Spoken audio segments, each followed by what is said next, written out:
you're going to be super frustrated if you just try to put a boundary on them to force them to change. What we have to do is change our mindset. We put a boundary on ourselves so that we reduce the access that we grant that person to our limited areas of capacity. I'm not supposed to control another person, but I am responsible to control me. I did a survey recently. I asked our team at TBN, would you give me a list of why people call in for prayer?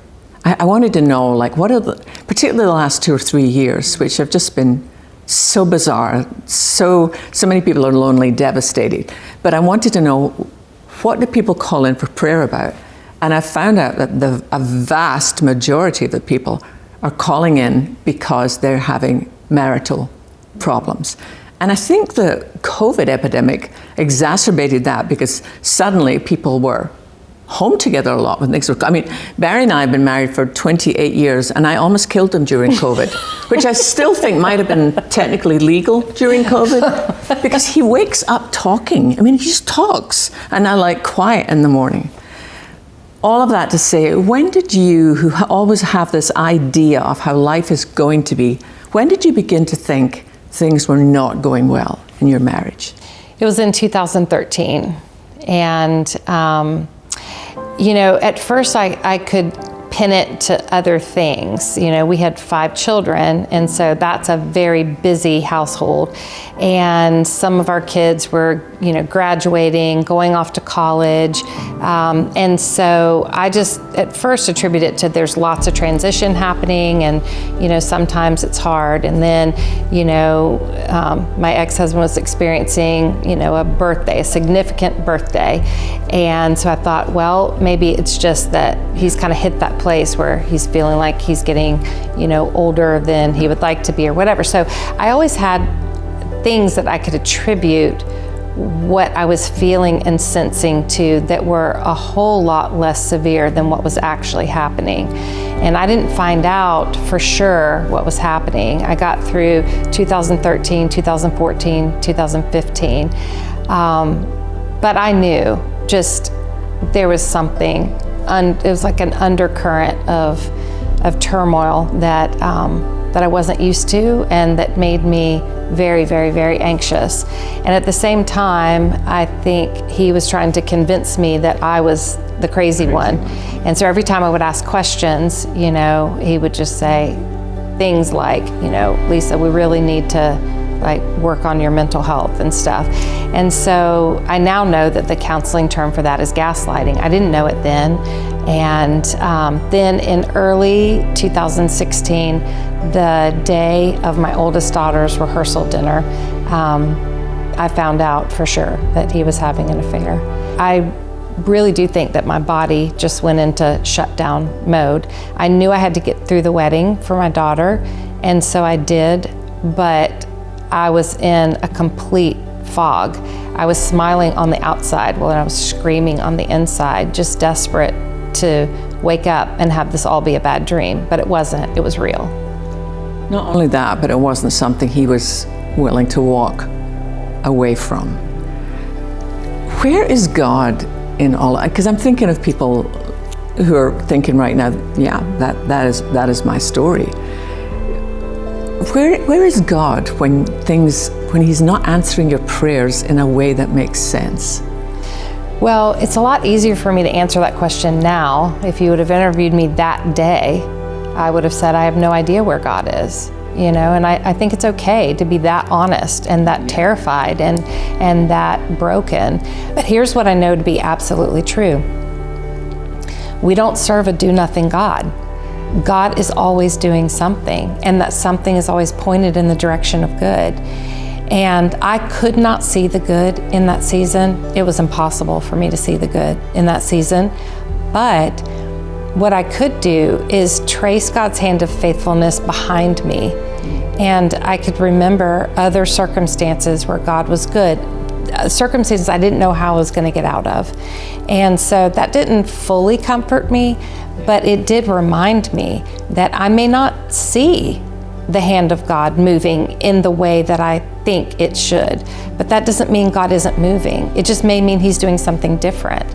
And what I was so desperate for was for God's hand to move in a direction of complete reconciliation between me and my husband. But instead, God's hand was moving, but it became a rescue, and he rescued me out. And I do think sometimes God rescues us out of relationships. Sometimes God, creates a reconciliation opportunity. But for that reconciliation to take place, both people have to work toward reconciliation. There has to be repentance. There has to be a complete turnaround. The behavior that got you into that brokenness cannot be the behavior that will get you out of it, And I remember the day that I got the divorce papers from my attorney, and I didn't know what emotion to have at that point. It's like, do I cry? Do I thank God for rescuing me out? Do I grieve the loss of a nearly 30-year marriage? And the answer is yes, all of the above. I've often wondered, because I know what the Christian community can be like. We can be incredibly supportive and understanding, and we can be brutal with one another. I remember posting a comment on Instagram one day, a fairly insipid comment, simply saying that it was the day when Joe Biden's son, Beau, finally passed from his cancer. And being a mom of just one boy, it broke my heart. And all I posted was praying today for the Biden family. I got annihilated online by believers saying, this is, how can you pray for a man like that? And I'm like, it kind of blew my mind. But I've often wondered for you, we have these things within the church where these are the regular sins that we all do, and these are the big no-nos. Right. So how did you navigate those waters of people who hold you in such high esteem, believing that you shouldn't have got divorced? Well, it wasn't easy, I was already suffering so much heartbreak on my own, and then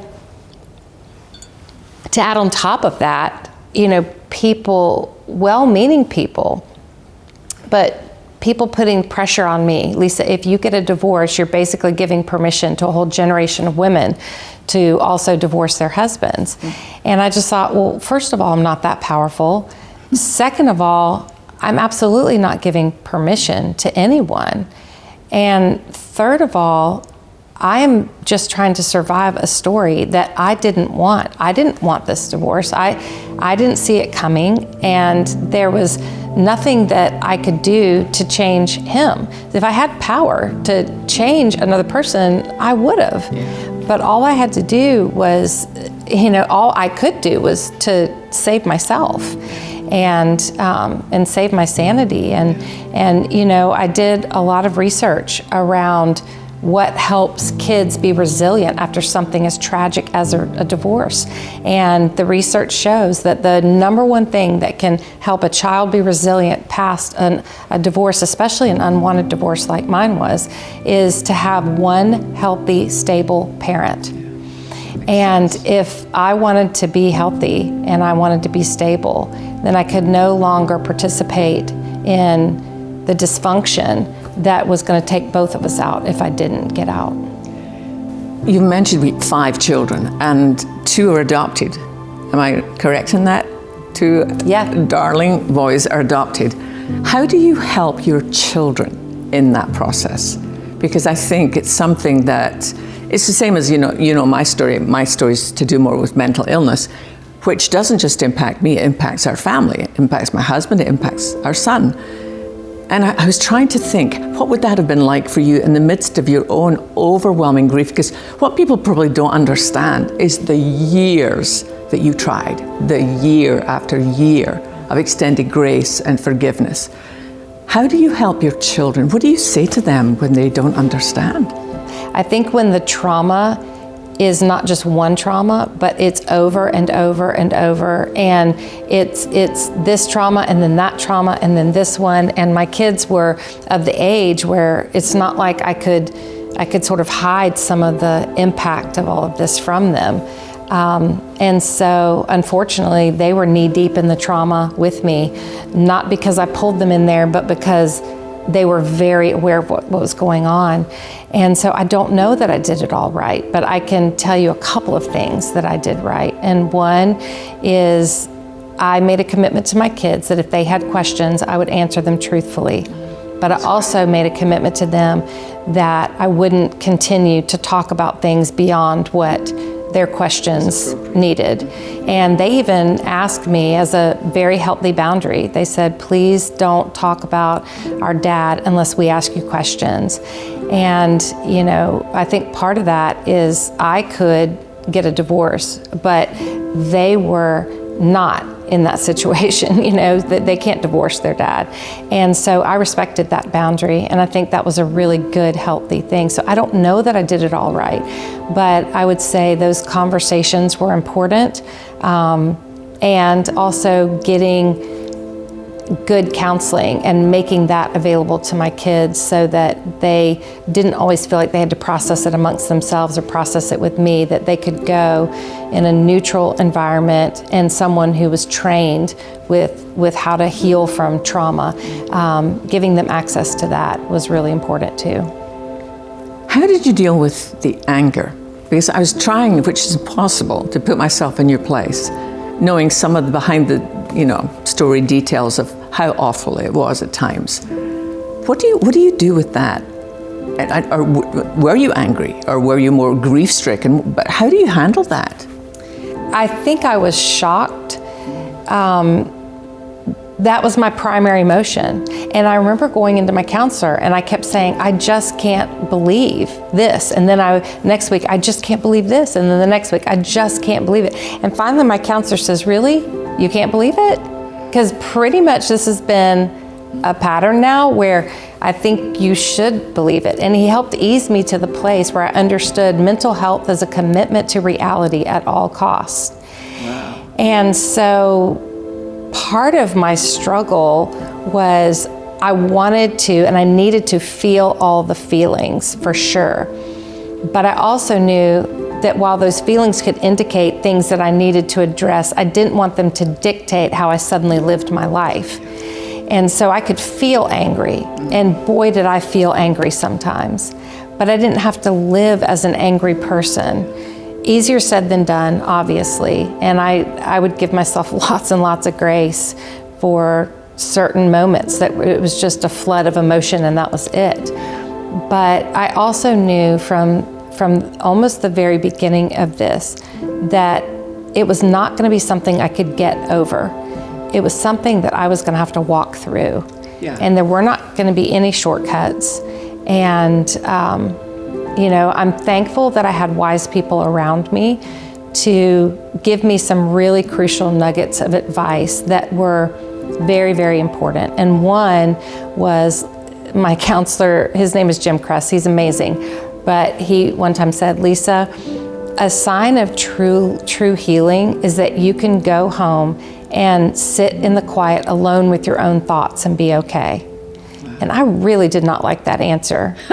Because I thought, that's the last thing I want to do, is go home and sit alone with my thoughts. But it was absolutely important because it allowed me space to identify what I was really feeling. And those feelings became pointers of the healing that needed to take place. And so those feelings were like the indicator lights on a dashboard. Yeah. And I had to be committed that what I was walking through, this really was as bad as what I thought it was. And these feelings were real. And I didn't want to get swept away with the feelings, but I definitely wanted to pay attention to them because we have to feel the pain if we're ever going to be able to deal with the pain. And we have to deal with the pain if we're ever going to heal from the pain. And so from that place, one of the phrases that I always think of when I think of you and your journey is I believe that you have, and honestly it brings tears to my eyes, that you have stewarded your suffering well. There's a difference between walking through suffering and stewarding your suffering. You have allowed the Lord to take the very things that have broken you and you have lifted them up, and you have allowed God's love to flow through these broken places to other women. And for that, on behalf of everyone, thank you. So now we have this new book, and it's called Good Boundaries and Goodbyes, Loving Others Without Losing the Best of Who You Are. First of all, would you just help us understand, how do you define what is a boundary? Well, thank you for your sweet words too, Sheila.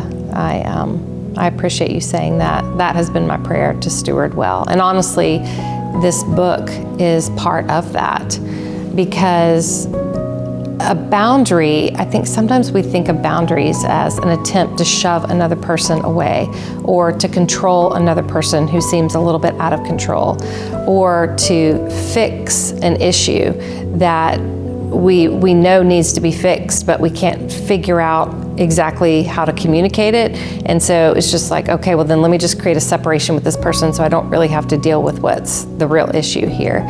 That's not a boundary. A boundary is a wonderful communication tool for us to establish what is and is not okay in that relationship, what we do and what we do not have to give in that relationship, and what we can and cannot tolerate in that relationship. Now, obviously, we need to check ourselves, because sometimes we can just be selfish, and like, I don't have that to give, well, that's great. It's Christmas morning and there's a pile of dishes. I'm sorry that you don't have that to give, but we all need to participate, right?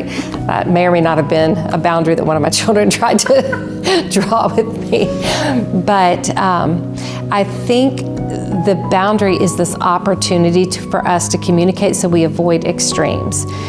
The extreme over here is that somebody's doing something and it's creating a lot of wear and tear in the relationship. It's making me feel worn down and worn out. And so over here, I take it and I take it and I take it and I take it and I take it.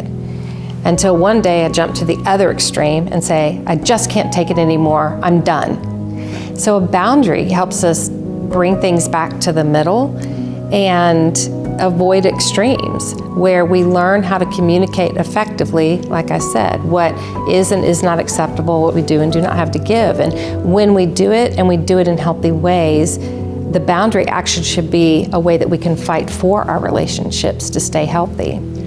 I can imagine a lot of Christian women. In fact, when I spent a month in a psych hospital, I talked to some women like this who believed. One woman had been so severely physically abused by her husband. He'd broken her jaw, he'd broken her leg. I mean, she'd been through so much, but she believed if she drew a boundary, and stepped away even for a time, that was not the Christian thing to do.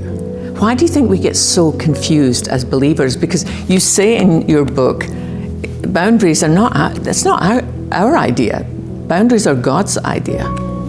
Well, one scripture I like to point out, that there's many scriptures that I think can kind of feed this notion of like, is it okay to draw a boundary? But one of them is where Jesus teaches us and models that we're to lay down our life for our friends, right? And Jesus did do that. He did lay down his life for other people, for all of us. But Jesus laid down his one life to accomplish a high and holy purpose. Jesus did not lay down his life to enable bad behavior to continue.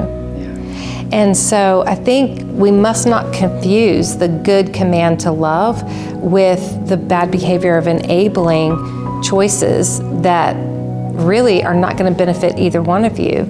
I think sometimes we can get caught in this dysfunctional dance where we get afraid. If I draw a boundary, then this person is going to take something from me that I don't want them to take. So instead of drawing the boundary, I just deal with the pain of whatever the behavior is. Maybe it's because I'm afraid if I draw a boundary, they're going to reject me, or they're going to be epically disappointed in me, or they're going to walk away from me. Well, the thing is, if by drawing a healthy boundary, if that's the kind of person that would have the reaction to reject you, walk away from you, just be disappointed in you, then chances are they're gonna be those things, whether you draw the boundary or not. So our job isn't to control them. Our job is to keep ourselves self-controlled. and stable and sane in the process. God never called us to control other people, but the evidence, one fruit of the evidence of God's Spirit in us is self-control. And so I think it's important that we understand, we draw the boundaries so that we can remain in control despite how out of control another person gets. Are boundaries appropriate in families with, like, say with your children? You know, some of the comments I got recently when I asked a question, what's the hardest thing you're dealing with right now and how can Barry and I pray for you, was, you know, my kids are totally out of control. You know, I raised them to go to church, they don't care anymore.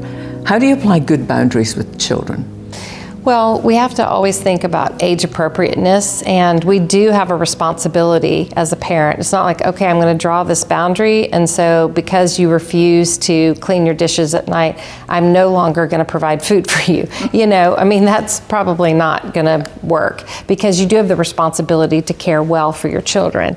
But I do think that age appropriately, letting your children suffer the consequences of their choices is so much better than you stepping in and saying, don't do this, but then rescuing them from the consequences of that choice. Because if they never feel the consequences of their own choices, then they're not going to have the appropriate self-motivation to change their behavior. You know, I like to think of it like this. Like, if you and I were here today and one of us had a cardiac event, the other one surely would jump in and do CPR. Right. And using external pressure, I could sustain your life for a little while, right? But at some point, if your heart does not beat and quicken and just start to pump on its own, I can't permanently sustain your life using external pressure trying to get your heart to change. You're going to be super frustrated if you just try to put a boundary on them to force them to change. What we have to do is change our mindset. We put a boundary on ourselves so that we reduce the access that we grant that person to our limited areas of capacity. I'm not supposed to control another person, but I am responsible to control me.